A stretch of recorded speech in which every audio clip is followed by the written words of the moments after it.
Okay. Well, when Libby asked me to do this, my first reaction was, I know how to tell my life story in 5 minutes, and I know how to tell it in 5 hours, but a half an hour, I'm not so sure.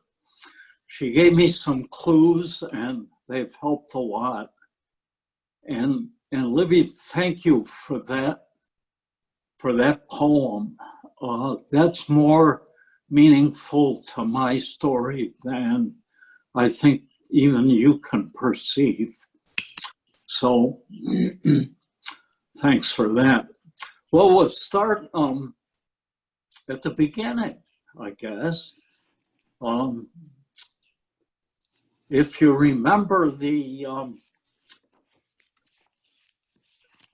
poem, The Midnight Ride of Paul Revere, you'll know my birth date, at least a month and a day.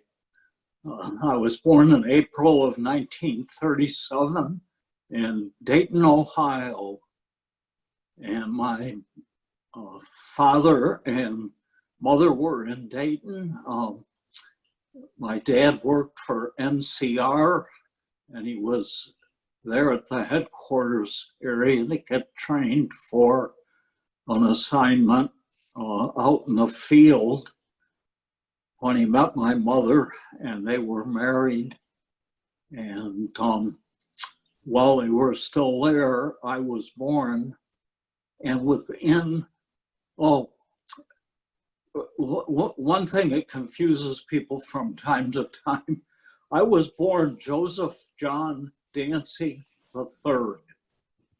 And not one of my predecessors, either my father or at least by my father's stories, my grandfather as well, ever used the name Joseph. They always used John or Jack or something like that. So, and so I've been John my whole life, even though Social Security and all the rest of those guys insist on using my given first name. We moved from Dayton within a matter of months of my birth to New York City. And we lived in New York City for a couple of years. And I only have vague memories of that. I do remember my parents taking me to the World's Fair of 1939. As a matter of fact, I've still got some mementos of that. And I particularly remembered the electric trains in the Hall of Transportation. And just before we moved, my grandmother was visiting, and she took me to Macy's in downtown New York, where they had moved the electric trains from the Hall of Transportation after the fair closed and had set them up at Christmas time. And I'll always remember that. A little bit about my parents and my family. We're a small family. My father had a sister. He's from Virginia. At the beginnings of his life and through some of my experience with him, he was there was no question, he was a racist. He was bred in Virginia and he was taught that. My mother was from Ohio. She was a preacher's kid. Neither one of them had anything by way of an interest at all in church or spirituality. My mother, because she'd been forced into it kind of for all those years. And my father, because he didn't like how rigid the Southern Baptists were. So right away, my life started out without a religious presence in it, and it stayed that way for a very long time. My dad's family came to the U.S. in the 1600s. They were French Huguenots. And my mother's family came with King George as Prussian mercenaries. And when they were defeated at the Battle of Trenton, they decided to stay here and ultimately settled in Western Ohio. We stayed in New York City for 2.5 years, and then we moved briefly to Binghamton. And I was in Binghamton when I started public school.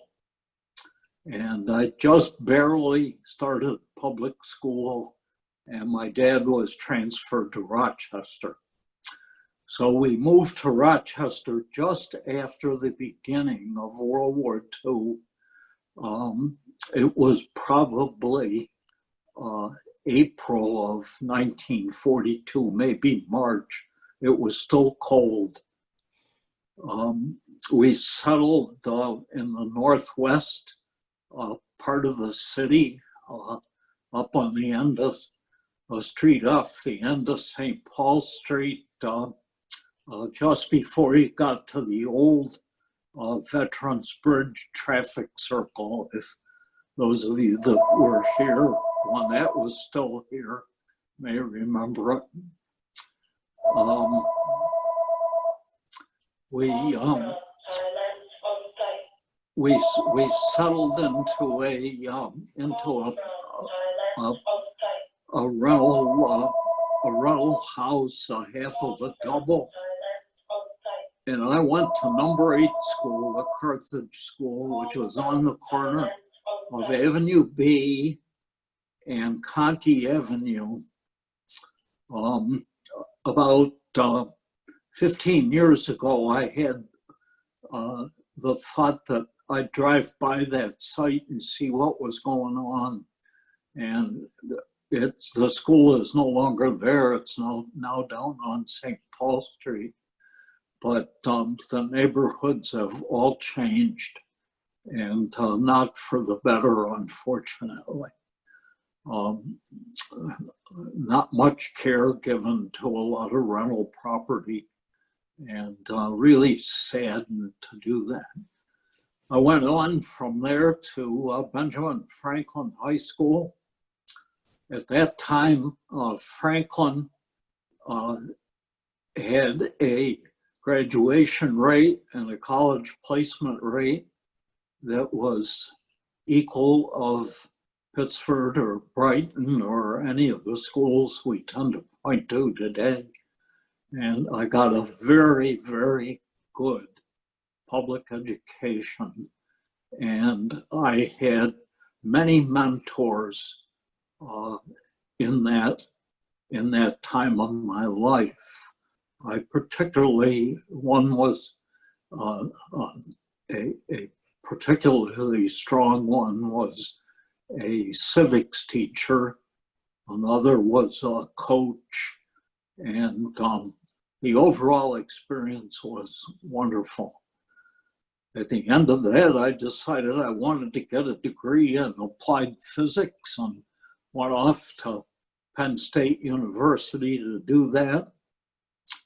I spent 4 years at Penn State, and I had been an excellent student in high school. I won the RPI medal for science and math. And incidentally, I'll just jump ahead and say my youngest grandson, who graduated 4 years ago from Pittsford Sutherland, also won the Rensselaer Medal. So we have, it was a real, it was just such a great event to have that happen.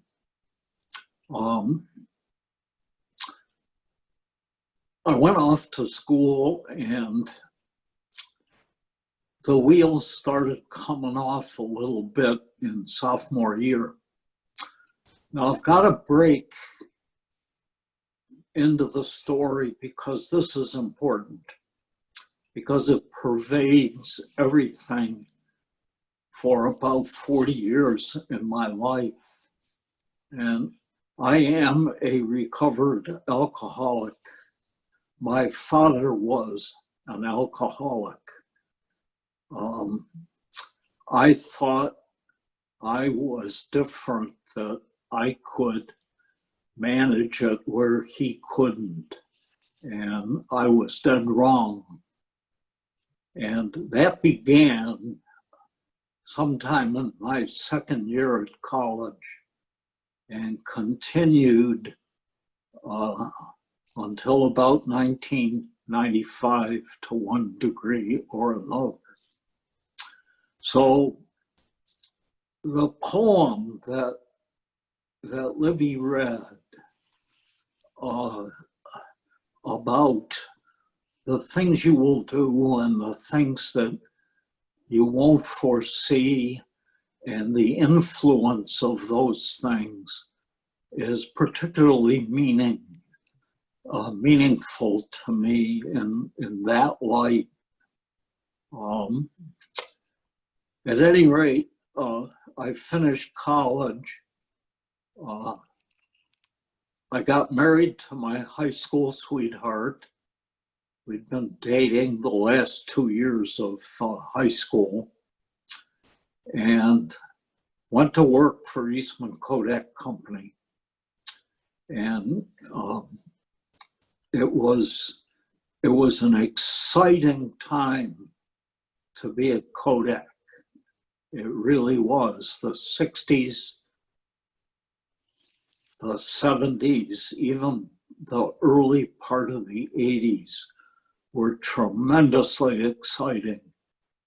My applied physics education put me into working with films and other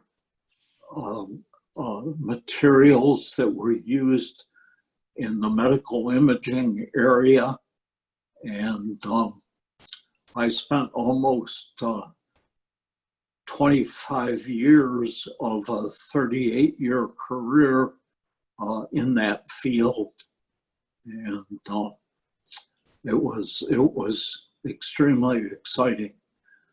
Those of us that were there then all say that we were lucky, that we got there just at the right time.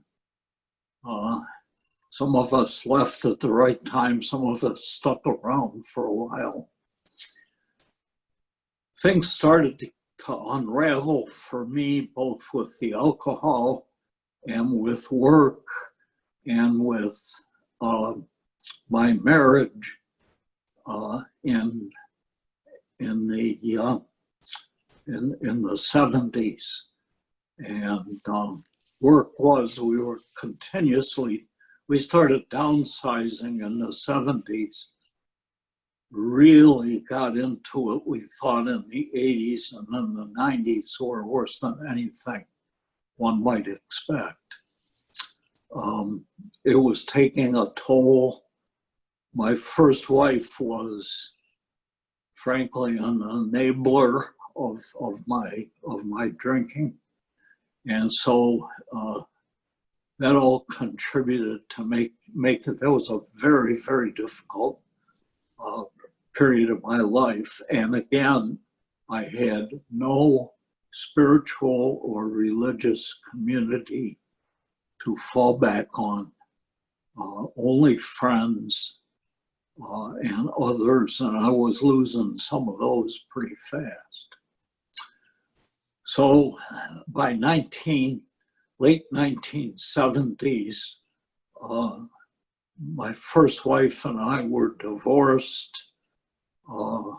I was struggling with work that more and more was telling people that they didn't have a job anymore, and the drinking was getting worse.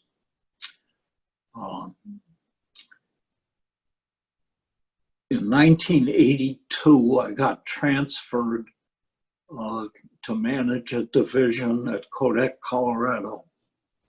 So I moved to Fort Collins, and shortly thereafter, Carolyn and I got married, and she came out to house hunt, and she said she almost bought a ticket back to Rochester when she flew into Stapleton and saw these miles and miles of browned out fields and no trees in sight.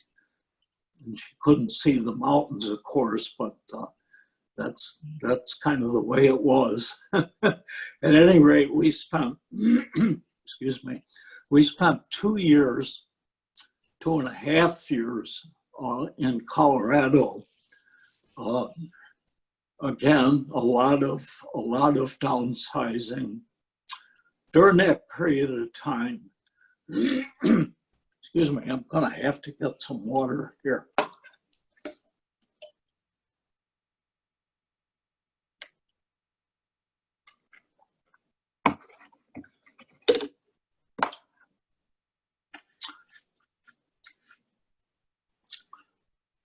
During that period of time, Carolyn and I had a marvelous opportunity to spend time in Rocky Mountain National Park. And we'd hike up there almost every weekend in the good weather. We didn't do much hiking in the winter, but it was just gorgeous. My office window had a view of the mountains that was the stuff that photographs are made of. It was hard not to sit there and stare at it. In 1984, I was asked to return to Rochester, and that's when we really started the downsizing effort. It's also about that time that Carolyn discovered that there was some things she didn't know about me, like my drinking. And things began to get a little dicey. And we got some help for a while, and it worked, but it didn't last for very long. In the meantime,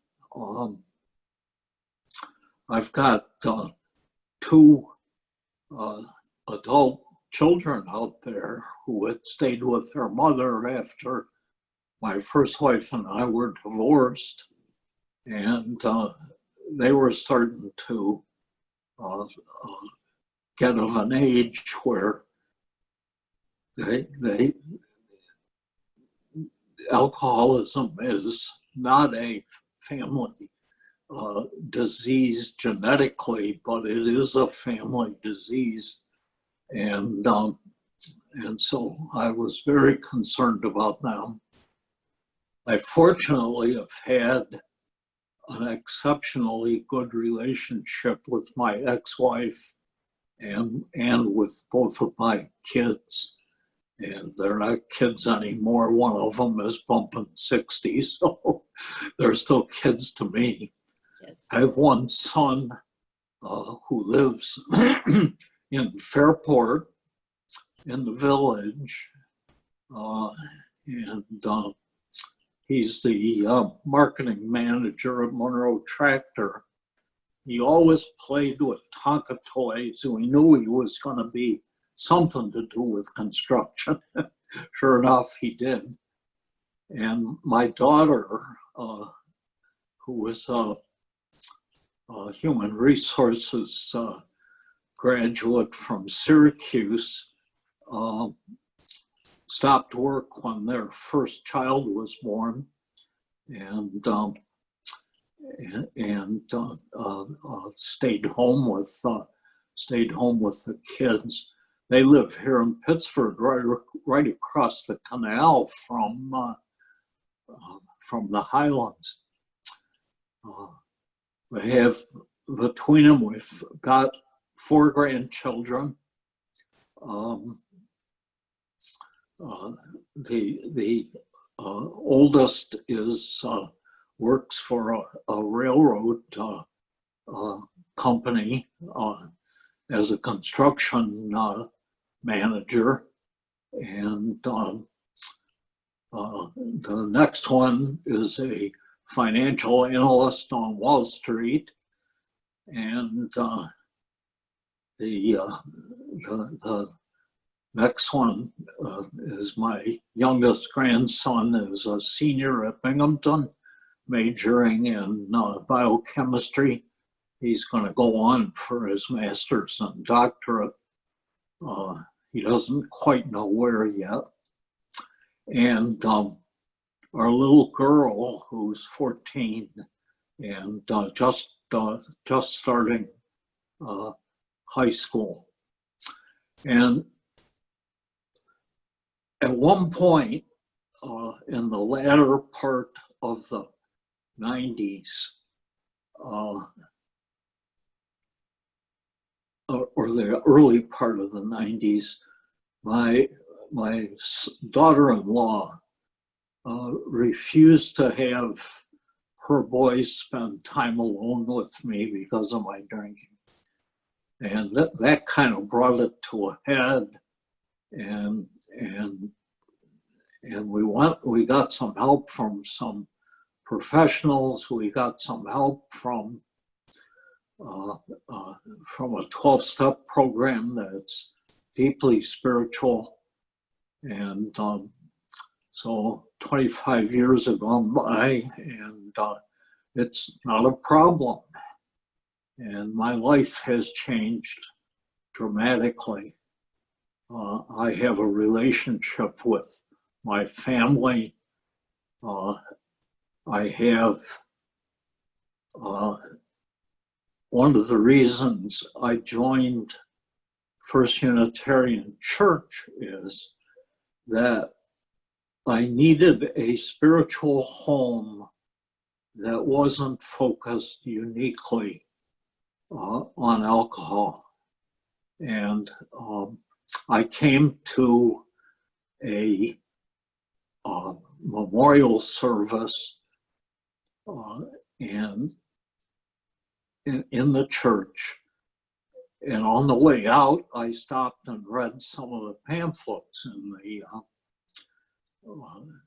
the holder down there in the lobby. And I picked some of them up and took them home. And I said to Carolyn, I said, you know, this is a place that has the values that we feel strongly about. I think it's worth a look. Well, as is usually the case, she ran with it, and she joined about 5 years before I did. It took me a little while longer. She came just as Dick Gilbert was finishing up, and I came just after Scott and Karen came. I was immediately drawn to Soul Matters. It seemed to be the place that would give me the kind of spiritual connection that I needed. And it has been. I was a Soul Matters facilitator for 12 or 13 years, I think. And I left the group a year ago because in 2015, the wheels started coming off physically. I encountered some new chronic problems that aren't life-threatening but have an impact on my lifestyle, one of which is I don't do very much at night anymore. So we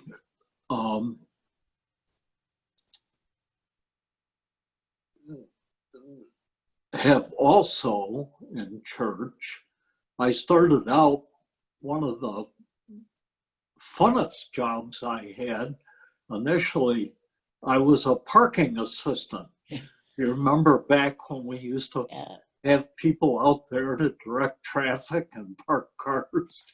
And it was a great way to meet people. And every once in a while, you'd meet somebody from out of town and they'd say, is there any place I should park? And by the way, where's the front door of this building?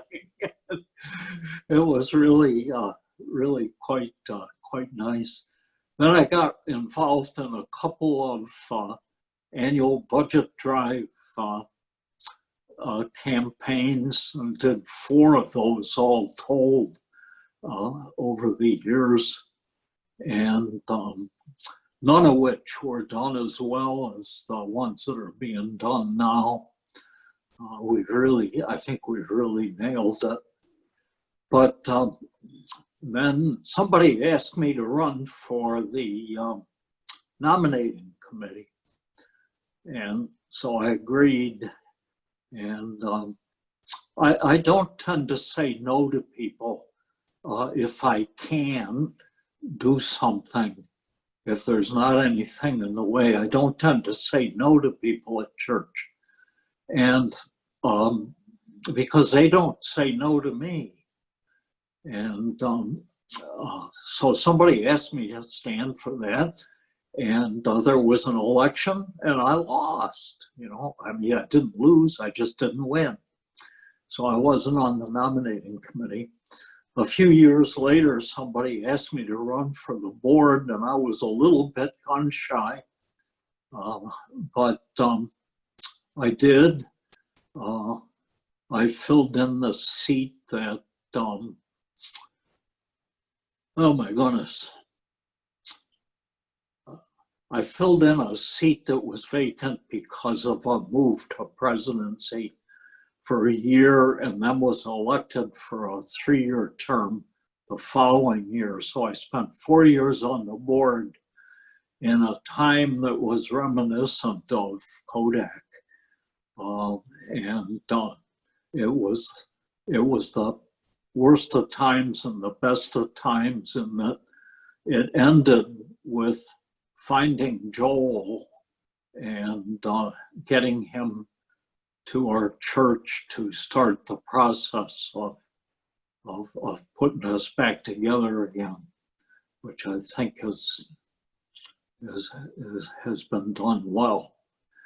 So my church life for this last 15 years or so now has been very important to me.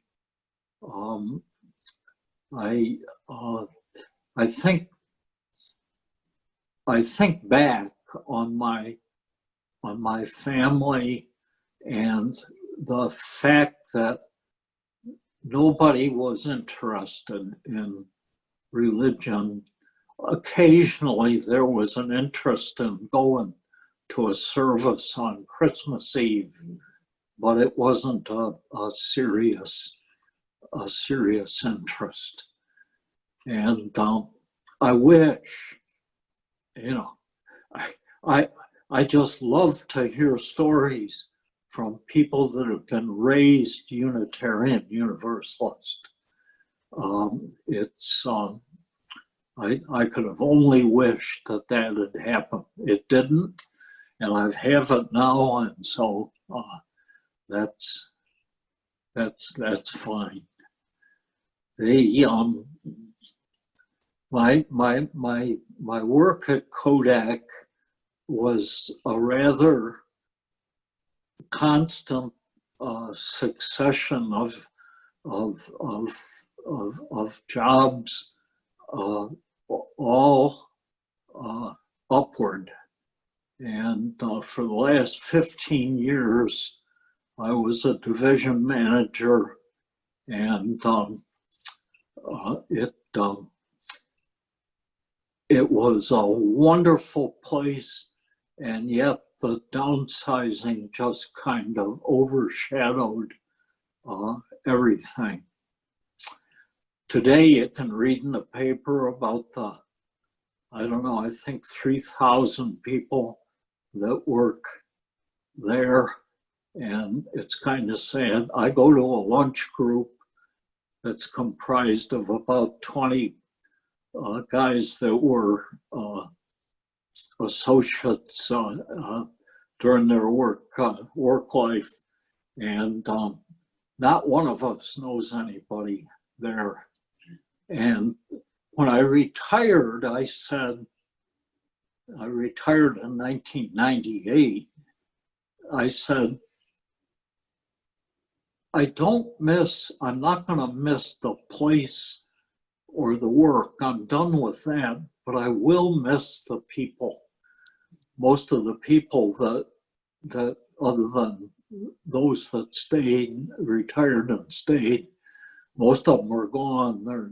They've left town for better opportunities. So that's a sad thing. What else can I tell you?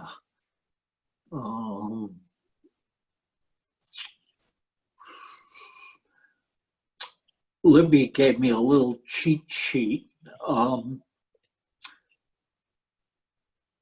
One of the items on it that she's interested in is what guides you towards service in this beloved community.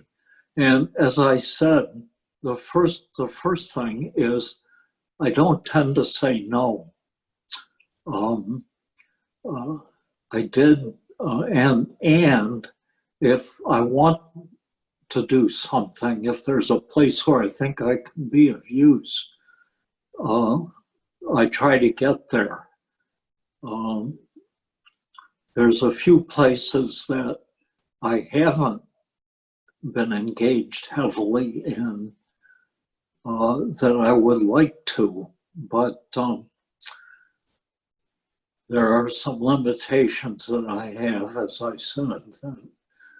But believe me when I say if you need something, ask me and I'll say yes. And I think that's why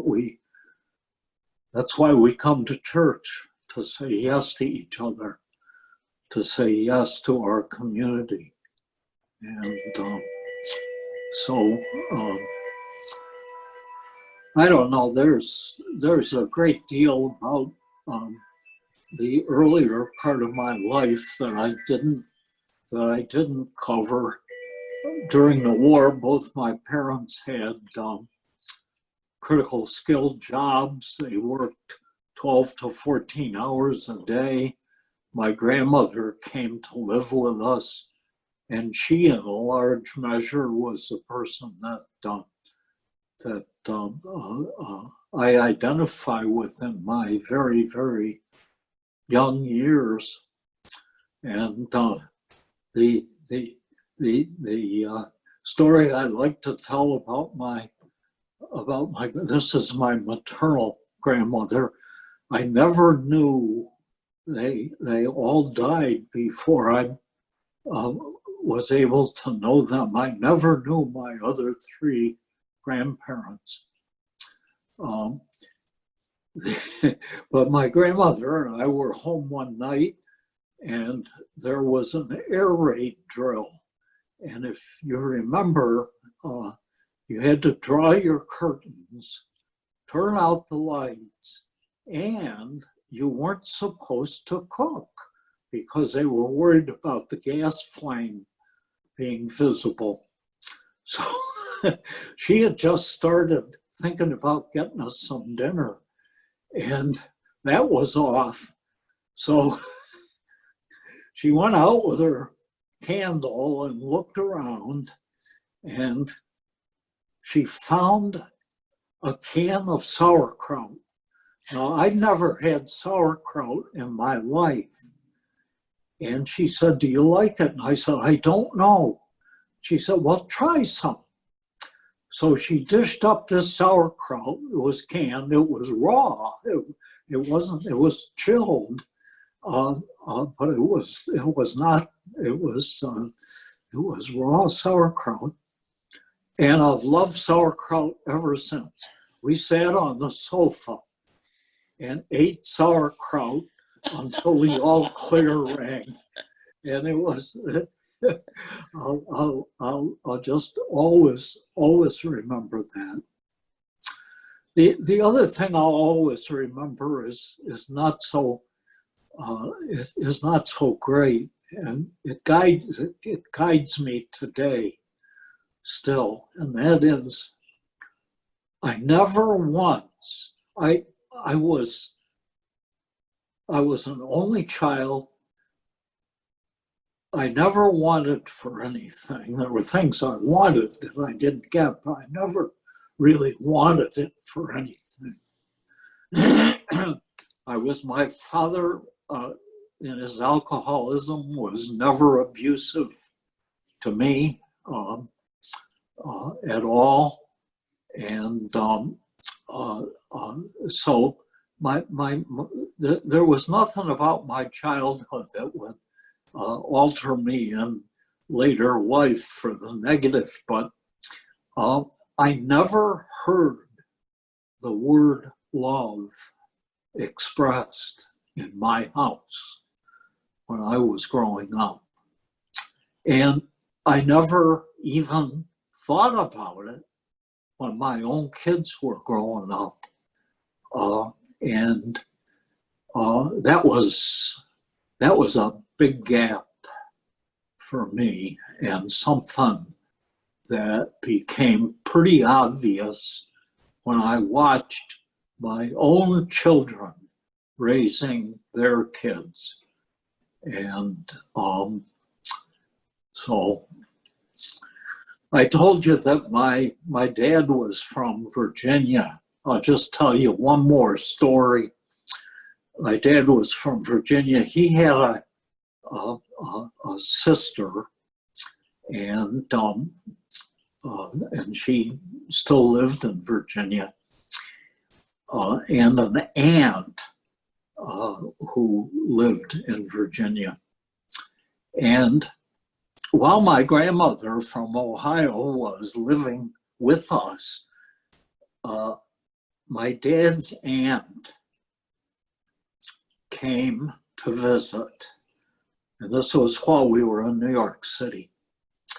And I can't say that this story is something that I heard personally, but I heard it retold enough that I think it's true. And so my aunt came to visit while my grandmother was there. They'd never met. They discovered that they were both interested in tracing the history of their various families. So they trotted off to the New York City Library, where they'd spend all day and then come back. And my dad said the talk at dinner was all about what they found. And they did that for a period of 4 days, and I do remember some of the conversation. They did that for 4 days, and they came back at the end of the 4th day, and they didn't say a word, and they didn't talk to each other. So something obviously had happened, and my aunt left shortly thereafter. Well, my dad said it's because you've got a horse thief in the family. Well, that didn't sound like a very good answer. So fast forward to 2010, roughly, Carolyn's older brother is in North Carolina in a town called Washington. And he comes upon a statue of a fellow with the last name of Dancy, who had been mayor of Washington during Reconstruction. And the only thing unique about him is that this fellow is Black. And it all popped into my head. I know exactly what happened. My dad's family had been plantation owners before the Civil War. They were completely, they lost it all in the Civil War, moved up to Virginia. And what they had found, and I did some genealogy, and what they had found is they had found a Black family in the tree, and my aunt went absolutely nuts about that. And my grandmother, who was very, very socially, social justice oriented, made the mistake of laughing at her, and that's why they weren't talking. And I don't know that that's the case, but it's kind of as we look at today's times and how all of us are struggling to understand what our whiteness means in the broader community.